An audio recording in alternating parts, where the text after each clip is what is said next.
नमस्कार, आपका स्वागत है हमारे चैनल में और मैं हूँ आपके साथ संध्या आचल और हमारे ठीक बगल में है एडवोकेट सुमन जायसवाल जो कि कोडरमा की जानी-मानी अधिवक्ताओं में से एक है। मेरा नाम सुमन जायसवाल है और मैं कोडरमा विहार न्यायालय में अधिवक्ता के रूप में काम करती हूँ। लगभग 16 वर्षों से लगातार काम कर रही हूँ और खासकर महिला और बच्चों के लिए मैं बहुत ज़्यादा एनजीओ से भी जुड़ी हूँ। जितने भी जिले में काम करते हैं एनजीओ, उसके साथ भी मैं काम कर कर महिला और बच्चा से रिलेटेड कानून का लीगल अवेयरनेस भी करती हूँ और साथ-साथ प्रैक्टिस भी करती हूँ, जिसमें मेरा मैट्रिमोनियल और पॉक्सो और सभी तरह के केसेस लड़ती हूँ, लेकिन सबसे ज़्यादा मैट्रिमोनियल और पॉक्सो थ के साथ-साथ जितने भी ज़मीन के विवाद हैं, सारे ज़मीन का, चेक का, सभी तरह के केस हम लोग लड़ते हैं। आपने इस लाइन को कैसे चुना? एक्चुअली हमारे मेरा बैकग्राउंड ही अधिवक्ता परिवार से हम हैं। मेरे घर में सभी लोग अधिवक्ता हैं और इस प्रोफ़ेशन से सालों से जुड़े हुए हैं। उसी कड़ी मेरी मौसी भी यहाँ कोडरमा जिला में एक अधिवक्ता हैं, जानी-मानी अधिवक्ता हैं, उनका नाम मीरा जायसवाल है। उनकी बताए हुए मार्गदर्शन से मैं अधिवक्ता बनी हूँ और आज जो कुछ भी हूँ उसमें उनका बहुत श्रेय है और बहुत योगदान है, क्योंकि मेरा स्टार्टिंग में श्रेय नहीं था कि हम अधिवक्ता बने। क्योंकि मेरा शौक था कि मैं किसी और फ़ील्ड को चूज़ करूँ, बट मौसी का ड्रीम था कि हम अच्छा अधिवक्ता बनें। तो उनके ड्रीम को पूरा करने के लिए मैं लॉ की और फिर अपना कुछ निजी प्रॉपर्टी डिस्प्यूट था, उसको भी सॉल्व करने के इंटेंशन से ही मैं इस प्रोफ़ेशन को चुनी और जब चुन ली, तो मेरा एक आदत है कि जो जो चीज़ है उसको मैं बेस्ट बनाने का प्रयास करती हूँ और उसको उस पर अपना पूरा 100% देती हूँ। और उसी 100% देने के क्रम में आज जो कुछ भी हम कर पाए हैं, तो मेरा 100% देने का ही परिणाम है। आपने कहाँ से लॉ की पढ़ाई की है? मैं झारखंड विधि महाविद्यालय से लॉ की हूँ। वैसे मेरा एजुकेशन कोडरमा से नहीं हुआ है। मैं गढ़वा से एजुकेशन सारा की हूँ, बट पीजी तक मैं वहीं से पढ़ाई की थी, लेकिन बाद में मैं लॉ सिर्फ़ यहाँ झारखंड विधि महाविद्यालय से की हूँ। आपने जैसे पॉक्सो के बारे में कहा कि मैं पॉक्सो ही केस ज़्यादा देती हूँ। पॉक्सो के बारे में हमारे दर्शकों को कुछ बताइए। कैसे जैसे उसका उपयोग करें वो पॉक्सो एक्ट का? जैसे क्या है, जो ये एक्ट बना हुआ है, चूँकि शुरू से बच्चों और महिलाओं के लिए हमारे कानून में बहुत सारे कानून बनाए गए थे, जिसमें समय-समय पर बदलाव की ज़रूरत पड़ती है और संविधान, ये सरकार उसके अनुसार बदलाव लाते हैं और जो हमारे समाज का माँग होता है, उसके हिसाब से नई-नई कानून बनाई जाती है। उसी क्रम में पॉक्सो भी एक नया कानून के रूप में आया है, जो लैंगिक अपराधों से बालकों के संरक्षण के लिए कानून बनाया गया है। ये कानून बनाने का उद्देश्य यही था कि जो बच्चे हैं, बच्चे का सेंस सिर्फ़ कोई लड़की से नहीं लगाएँ, क्योंकि समाज में ये भ्रांति फैली हुई है कि पॉक्सो सिर्फ़ बच्चियों के लिए, ऐसा नहीं है। वो बच्चों के लिए। ये बच्चों से रिलेटेड है, लैंगिक अपराधों से बालकों के संरक्षण। इसका तात्पर्य है कि जो बच्चा 18 साल से छोटा है, वो लड़का हो या लड़की है, उसके साथ किसी प्रकार का लैंगिक हिंसा, लैंगिक अपराध, लैंगिक हमला, हरसमेंट किया जाता है, तो वो उसके लिए, उसके अंतर्गत ये पॉक्सो कानून लाया गया है। इसमें लड़का के साथ भी लैंगिक शोषण हो सकता है, लड़की बच्ची के साथ भी हो सकता है। तो जो व्यक्ति के साथ ये घटना घटती है, वो इस कानून के दायरे में आते हैं और उसके अंतर्गत वो केस फाइल करते हैं। वो थाना में प्राथमिकी दर्ज कर सकते हैं। यहाँ पॉक्सो में इतना हमारा कानून मदद करता है कि वहाँ सिविल ड्रेस में बच्चे के घर जाकर प्रशासन को उसका बयान लेना है। जैसे सूचना मिलती है ना, इत्तला होती है थाना को, वो थाना तुरंत आपके घर पे जाएगी सिविल ड्रेस में, क्योंकि बच्चा को पुलिस को देखकर वो अपनी बात को बताने से हेजिटेट करते हैं। सोसाइटी में एक मानसिकता बनी हुई है।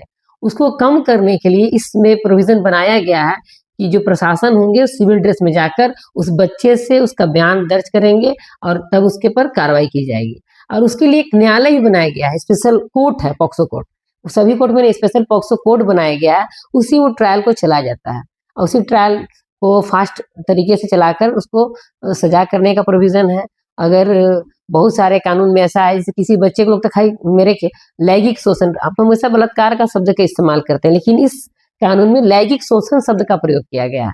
बलात्कार नहीं किया हाँ, गया। नहीं, लैंगिक शोषण का तात्पर्य बहुत सारा चीज़ों से है। सिर्फ़ इन्हीं उसके साथ फिज़िकल इंटरकोर्स कर लिया तभी वो लैंगिक अपराध सिर्फ़ नहीं है।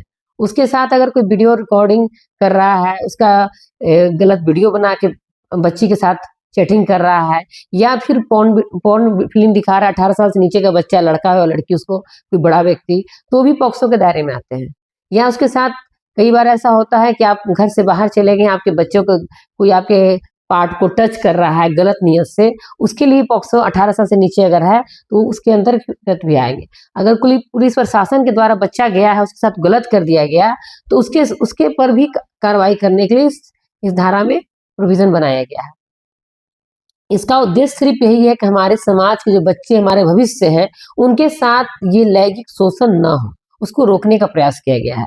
और हमारा समाज तभी खूबसूरत होगा, अच्छा होगा, स्वस्थ होगा, जब लैंगिक अपराध से हमारे बच्चे बनेंगे। क्योंकि जब कोई बच्चे के साथ लैंगिक शोषण या अपराध होता है, लैंगिक हमला होता है या प्रवेशन लैंगिक हमला होता है, तो उस परिस्थिति में एक बच्चा क्या है, डिप्रेस्ड हो जाता है, अपने जीवन का करियर, ग्रोथ सब उसका रुक जाता है। वो इस सब चीजों को अपने माँ बाप से शेयर नहीं कर पाते हैं, दोस्त से भी शेयर नहीं कर पाते, और कहीं ना कहीं उसका मानसिक विकास पूरी तरह से रुक जाता है। तो ये कानून आने से कम उसके मन में जो उसके साथ जो गलत हुआ है, उसको न्याय मिल पाएगा और उसकी काउंसलिंग हो पाएगी। जो आपके साथ हुआ है, इसमें क्या है कि बच्चा का नाम कभी भी जजमेंट में केस में नहीं आता है, वहाँ ए और बी करके जजमेंट किया जाता है, ताकि उसका पास्ट कभी फ्यूचर में उसको सामने दिखाया जाए, तुमने केस किया था, तुम्हारे द्वारा सजा कराया गया था। इसीलिए कानून का बहुत सोच समझकर ये एक्ट बनाया गया है कि बच्चे के पास्ट को प्रेजेंट में कभी कोई मिसयूज ना कर पाए, हाँ, फ्यूचर में से कोई प्रॉब्लम ना हो पाए, इसका बहुत ध्यान रखा गया है। ये एक्ट का बहुत सारा CWC का भी रोल इसमें बहुत जबरदस्त है हमारे पॉक्सो एक्ट में, और उसके साथ साथ स्पेशल पीपी का भी प्रोविजन है, लेकिन बहुत सारे जिला में स्पेशल पीपी नहीं है। अदरवाइज स्पेशल पीपी का भी रखा गया है, जो सिर्फ पॉक्सो के लिए बच्चों को गवाही देने से पहले समझाएंगे, क्योंकि बच्चे डर जाते हैं कोर्ट में आने से पहले, उनको लगता है कि हम क्या बोलना नहीं बोलना। उसके लिए स्पेशल पीपी का भी हर डिस्ट्रिक्ट में बनाया गया है कि वो रहेंगे, लेकिन ऐसा हो नहीं पाता है कि वही पीपी साहब इधर भी गवाही कराते हैं और वही पॉक्सो का भी कराते हैं, क्योंकि थोड़ा सा हमारे यहाँ हैंड की कमी है, सरकार की तरफ से थोड़ा सा नहीं पीपी की बहाली हो पाती, इसके कारण वही पीपी सरकारी पीपी जो होते हैं वो पॉक्सो का भी कराते हैं और सेशन का भी गवाही करा लेते हैं। लेकिन इस एक्ट में बनाया गया है कि वो पीपी साहब अलग होंगे, स्टेक होल्डर ही बनाए गए हैं कि स्टेप बाय स्टेप बच्चे को अगर उसके गार्जियन से भय है, डर है, उसके गार्जियन उसका केयर नहीं कर रहे हैं किस तरह का, तो उसके लिए गवर्नमेंट उस स्टेक होल्डर देगा, वो उसका देख रेख करेंगे। लेकिन जनरली क्या होता है कि माँ को ही नेचुरल गार्जियन के रूप में माना जाता है, तो उसके साथ उनको रखा जाता है। अगर माँ बाप नहीं रखने को तैयार होते हैं तो उसको किशोर गृह में भी बच्चों को भेजा जाता है। तो बहुत सारी सिचुएशन के हिसाब से एक्ट हमारा बहुत ही इफेक्टिव है समाज के लिए। लेकिन अभी वर्तमान समय में एक चीज मैं कहना चाहूंगी इस माध्यम से, उसका लोग मिसयूज करने लगे हैं। जो पॉक्सो एक्ट बनाया गया है वो हमारे समाज को पूरी तरह से लैंगिक शोषण से बचाने के लिए बनाया गया है, लेकिन लोग मिसयूज भी करते हैं बहुत सारे कानून। अभी क्या है कि अफेयर किसी का दोनों का है, अफेयर हो गया, उसके बाद गांव किसी को दुश्मनी लेना है, पंगा लेना है, वो जाकर पॉक्सो एक्ट में बच्ची से केस करवा देता है और मुंह मोटी रकम मांगकर उसके साथ फिर सेटल करता है।